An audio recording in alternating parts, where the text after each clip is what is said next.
Vague d'arrestations dans les hôpitaux de Goma et candidature politique en Afrique centrale. Goma, République démocratique du Congo, RDC. ***, une série d'arrestations massives a secoué la ville de Goma, capitale provinciale du Nord Kivu, dans l'est de la RDC. Selon les Nations Unies, au moins 130 personnes ont été interpellées dans 2 hôpitaux de la ville. Ces établissements, censés être des sanctuaires protégés par le droit international humanitaire, ont été le théâtre d'opérations menées par des groupes armés soutenus par le Rwanda. Les arrestations viseraient principalement des militaires congolais et des miliciens pro-gouvernementaux, selon le Haut-Commissariat aux droits de l'homme de l'ONU. Le groupe armé M23, soutenu par Kigali, contrôle Goma depuis plus d'1 mois. Les Nations Unies accusent directement ce groupe d'être à l'origine de ces arrestations. Dans la nuit du 2 au 3 mars, des combattants ont fait irruption dans l'hôpital Rebecca de Goma, emmenant des patients, des gardes malades et des blessés dans des véhicules en direction d'une destination inconnue. Une source locale confirme que 116 personnes ont été arrêtées lors de cette opération. Un incident similaire s'était produit entre le 28 février et le 1er mars dans un autre hôpital de la ville, où 15 personnes avaient été interpellées. Le M23 justifie ses actions en affirmant que les militaires et miliciens arrêtés sont recherchés pour être démobilisés ou remobilisés. Cependant, l'ONU dénonce une violation flagrante des droits de l'homme et du droit international humanitaire, rappelant que les établissements de santé doivent être respectés et protégés en toutes circonstances. Contexte régional, tensions entre la RDC et le Rwanda. Cette prise de contrôle par le M23, soutenue par le Rwanda, représente une violation de la souveraineté et de l'intégrité territoriale de la RDC, selon un communiqué du Canada publié hier soir. Ottawa a annoncé des sanctions contre Kigali, notamment la suspension des permis d'exportation de biens et de technologies vers le Rwanda, ainsi que la révision de sa participation aux événements internationaux organisés dans ce pays.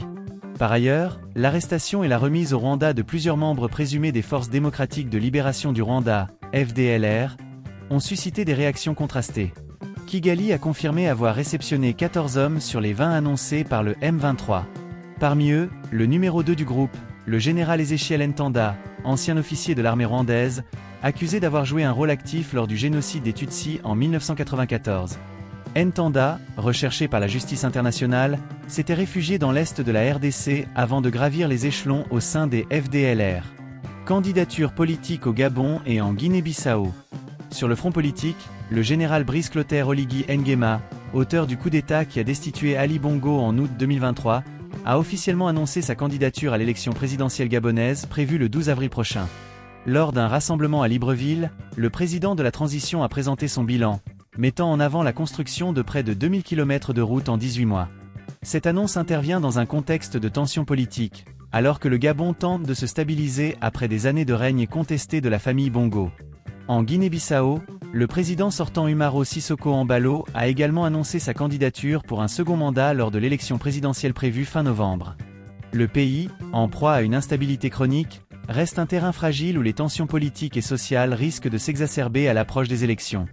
Alors que l'est de la RDC continue de subir les conséquences d'un conflit armé complexe, les arrestations dans les hôpitaux de Goma soulèvent des questions cruciales sur le respect des droits de l'homme et la protection des civils dans les zones de guerre. Parallèlement, les annonces de candidature au Gabon et en Guinée-Bissau illustrent les défis politiques auxquels sont confrontés plusieurs pays d'Afrique centrale, où les transitions de pouvoir restent souvent marquées par l'incertitude et les tensions. Guinée-Bissau, crise politique et ambition présidentielle. En Guinée-Bissau, le paysage politique reste tendu alors que le président Umaro Sissoko Embalo annonce sa candidature aux prochaines élections présidentielles prévues le 30 novembre. Cette annonce intervient dans un contexte de grave crise politique, le pays étant sans parlement depuis plus d'1 an après sa dissolution en décembre 2023. L'opposition a qualifié le mandat actuel d'Embalo d'illégitime, arguant qu'il a expiré fin février. La situation s'est aggravée récemment avec le départ brutal d'une mission de médiation de la CEDEAO de Bissau, apparemment en raison de menaces du président Embalo lui-même. La mission visait à apaiser les tensions politiques et à établir une feuille de route pour des élections inclusives et pacifiques cette année. Cependant, le dialogue entre le gouvernement et l'opposition reste tendu, surtout après le report Sindai des élections législatives. Embalo, qui vient de rentrer de visite officielle à Moscou et à Paris, a déclaré avec assurance sa candidature et prédit une victoire au premier tour. Ses partisans, qu'il appelle affectueusement « José », sont optimistes quant à sa réélection, estimant qu'il est le bon dirigeant pour sortir le pays de la tourmente actuelle. Cependant, ses détracteurs affirment que la tenue d'élections en novembre n'est qu'une tactique pour prolonger son séjour au pouvoir. Madagascar, scandale d'accaparement de terres et efforts de lutte contre la corruption. À Madagascar, un scandale majeur d'accaparement illégal de terres a été révélé. Le Bureau indépendant de lutte contre la corruption, Bianco, a démantelé un réseau spécialisé dans l'acquisition frauduleuse de biens immobiliers de premier ordre dans la capitale, Antananarivo. Le réseau, qui comprenait des fonctionnaires administratifs et des agents immobiliers, aurait identifié des parcelles vacantes dans des quartiers huppés, falsifié des documents pour se faire passer pour les héritiers des anciens propriétaires, puis vendu ou loué les propriétés à des acheteurs sans méfiance. Ce scandale met en lumière la problématique croissante des conflits fonciers à Madagascar, alimentés par l'urbanisation galopante et l'exode rural. Le gouvernement prépare actuellement un projet de loi visant à durcir les sanctions contre de telles pratiques, visant à protéger les droits de propriété et à lutter contre la corruption. Astérisque mesures économiques en République démocratique du Congo. La République démocratique du Congo, RDC, a décidé de suspendre ses exportations de cobalt pour 4 mois. Détentrice de 70% des réserves mondiales de cobalt, un minerai essentiel pour les batteries de véhicules électriques, la RDC souhaite faire monter les prix sur un marché saturé. Cette décision stratégique met en évidence les efforts du pays pour exploiter ses ressources naturelles à des fins économiques. Sport, la Ligue des Champions s'intensifie. Sur le plan sportif, les huitièmes de finale de la Ligue des Champions de l'UEFA débutent par des confrontations passionnantes. Le club Bruges affronte Aston Villa, tandis que le Borussia Dortmund affronte le Paris Saint-Germain. L'attaquant guinéen de Dortmund, Serhou Guirassy, meilleur buteur de la compétition avec 10 buts, sera un joueur clé à surveiller. Son entraîneur a salué son développement et son impact sur l'équipe, soulignant que sa passion et sa fiabilité étaient des atouts cruciaux. Des bouleversements politiques en Guinée-Bissau aux efforts de lutte contre la corruption à Madagascar et aux mesures économiques stratégiques en RDC, ces histoires reflètent les défis complexes et les changements dynamiques qui façonnent la région. Au fur et à mesure que ces événements se déroulent, la communauté internationale les observe de près, espérant que des résolutions favoriseront la stabilité et la prospérité. Championnat d'Europe de football. Les huitièmes de finale débutent ce soir. Ce soir marque le coup d'envoi des huitièmes de finale de la Ligue des Champions, avec 3 rencontres phares à suivre. Parmi elles, le derby madrilène entre le Real Madrid et l'Atlético de Madrid, un remake des finales de 2014 et 2016. Les deux équipes, emmenées par des joueurs emblématiques comme Griezmann, s'affronteront dans un match qui promet d'être intense. En parallèle, un duel africain opposera le PSV Eindhoven avec le Marocain Ismaël Sebari, à Arsenal, représenté par le Ghanéen Thomas Partey. Les Néerlandais, qui ont dominé la Juventus en barrage, croient en leur chance, notamment grâce à leur attaquant croate Ivan Perry. Le PSV Eindhoven confiant face à Arsenal. Le PSV Eindhoven, porté par une dynamique positive après sa victoire contre la Juventus, aborde ce match avec optimisme. L'attaquant Ivan Perry, qui a déjà remporté la Ligue des Champions avec le Bayern Munich, a exprimé sa confiance en son équipe. Nous nous sommes bien entraînés tactiquement, et nous sommes prêts à tout donner. Arsenal est une très bonne équipe, mais ces dernières années, il leur manque toujours quelque chose pour gagner un titre. Nous avons une bonne chance de les battre. Le football africain à l'honneur. En marge des matchs européens, le football africain est également sous les projecteurs. Le Kenya a officialisé la nomination de l'ancien attaquant sud-africain Benny McCarthy comme nouveau sélectionneur.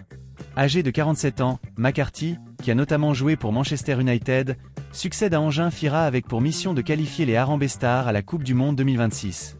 Son premier défi sera les éliminatoires du mondial face à la Gambie et au Gabon ce mois-ci. Tension commerciale entre les États-Unis et le Canada. Sur le plan géopolitique, les tensions commerciales entre les États-Unis et le Canada s'intensifient.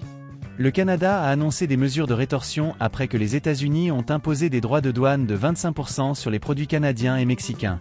Le président américain Donald Trump a également annoncé des taxes supplémentaires sur les produits chinois, auxquelles Pékin prévoit de répondre par des contre-mesures. Pause dans les livraisons d'armes à l'Ukraine. Une autre décision majeure de l'administration américaine concerne l'Ukraine. Les livraisons d'armes en direction de l'Ukraine ont été temporairement suspendues.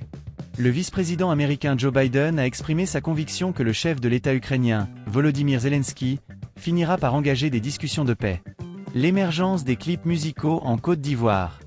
En Côte d'Ivoire, les clips musicaux sont devenus un outil marketing essentiel pour les artistes.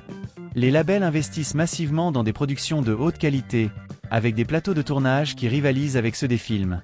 Le rappeur Freemousse, produit par le label Coast to Coast, en est un exemple.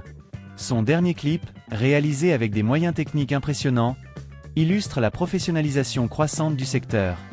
La RDC suspend les exportations de cobalt.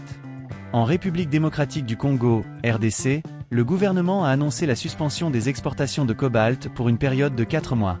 Cette décision vise à créer une rareté sur le marché et à faire remonter les prix, qui ont chuté de manière drastique ces dernières années. La RDC, qui détient près de 70% des réserves mondiales de cobalt, cherche ainsi à rétablir une certaine stabilité sur les marchés. Un nouveau projet routier entre le Maroc et la Mauritanie. Enfin, un projet routier ambitieux entre le Maroc et la Mauritanie, à travers le Sahara occidental, est sur le point de s'achever.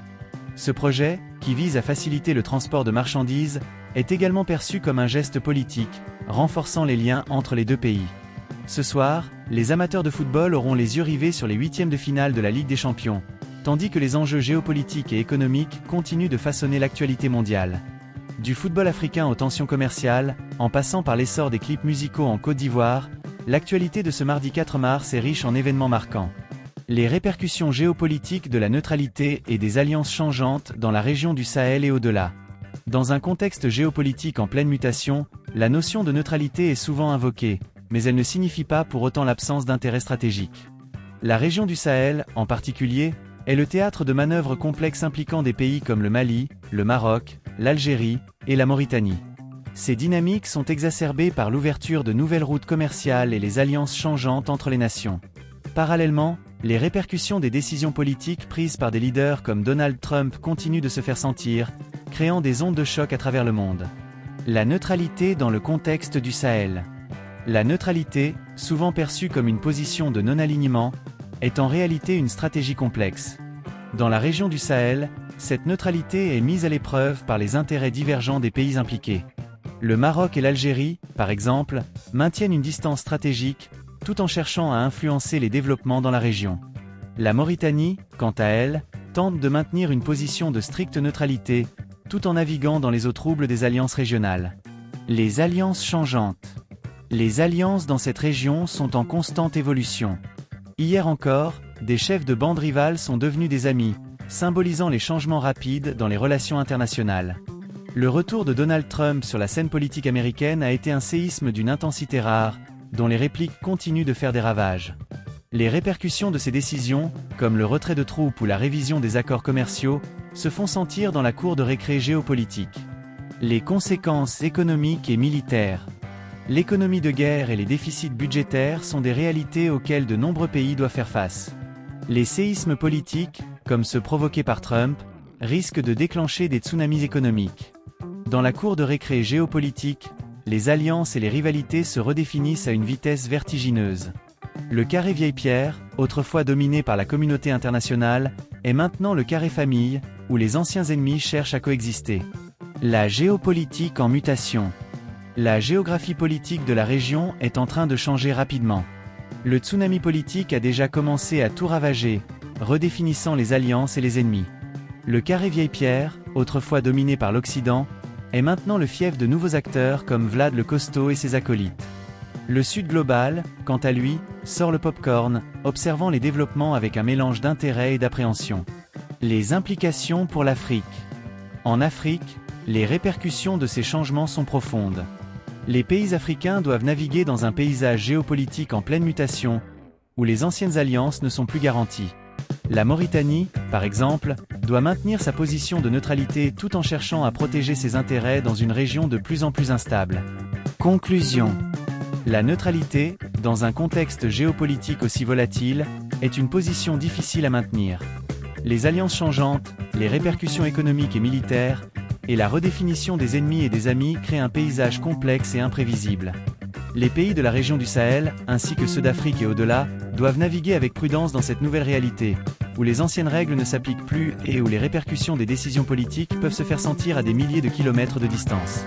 Référence. Analyse géopolitique de la région du Sahel. Répercussions des décisions de Donald Trump sur la scène internationale. Évolution des alliances et des rivalités dans la cour de récré géopolitique. Implications pour les pays africains dans un contexte de changement rapide. Fin de l'article.